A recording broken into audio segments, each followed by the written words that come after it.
Have you ever felt, caught in the crossfire of a fight that had absolutely nothing to do with you? We've all been there.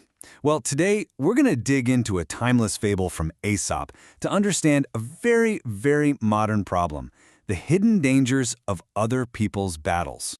And wow, this quote just nails it, doesn't it? It's such a powerful reminder that whenever there's a huge conflict, I'm talking countries, companies, even just two relatives at Thanksgiving, the big players are so focused on each other, they have no idea what or who they're crushing underfoot. So, here's our game plan. We'll start with the fable itself, then we'll break down what it really means.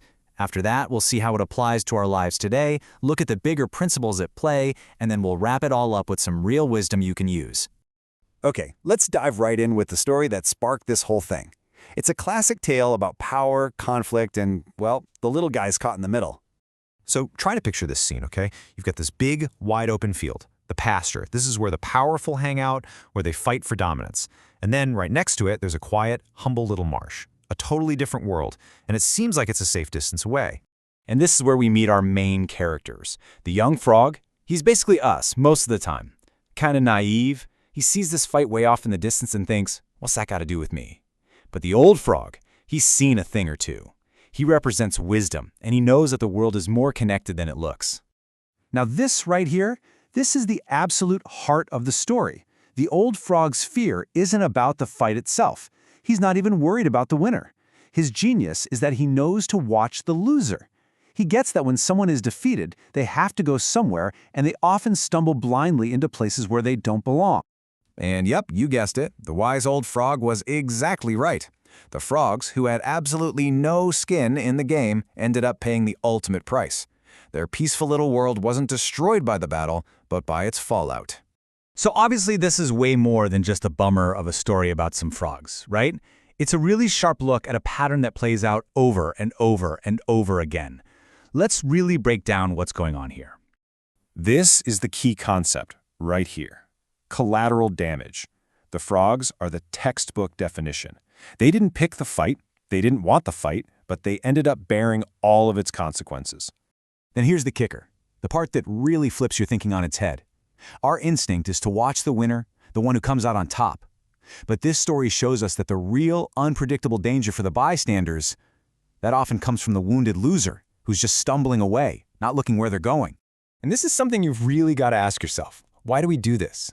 We tell ourselves, oh, I'm just staying out of it, or that's not my circus, not my monkeys, thinking that being neutral makes us safe. But as our poor frogs learned, just being nearby can be every bit as dangerous as being in the fight itself. All right, let's bring this home.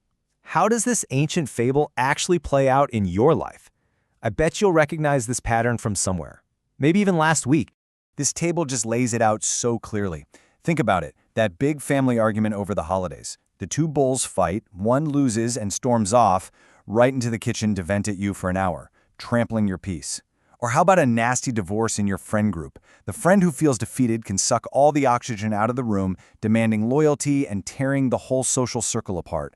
And at work, oh boy, two executives battle over the budget, one gets demoted, and then they land on your team, bringing all their bitterness with them. It's the same pattern every time. Okay, so let's pull the lens back for a second. This pattern isn't just about our personal lives. It's almost like a law of the universe, something you see in both spiritual traditions and in science. On one hand, you have this ancient spiritual idea, the principle of correspondence. As above, so below. When things are chaotic up in the heavens, the earth down below feels it. And on the other hand, you've got science calling it systemic risk. A big disruption in one part of an ecosystem causes a total chain reaction everywhere else. It's the exact same idea, just with different labels. I mean, this quote just says it all, doesn't it? Our environments are all connected. You can't just create your own little bubble of peace. True peace depends on the stability of the bigger world you're a part of. So the big takeaway here isn't to just sit back and watch the drama unfold. No way. The old frog is telling us to be smart, to be aware, to get out of the way before the beaten bull comes crashing into our world. It's all about proactive self-preservation. All right, so how do we actually do that? How do we become that wise frog in our own lives? Let's get into the toolkit. Here are 4 things you absolutely have to remember. 1. The loser of a big fight can be way more dangerous to you than the winner. 2. Just being quiet and staying out of it doesn't make you invisible. 3. Stop wasting your energy watching the drama and start using that energy to make your own position more secure.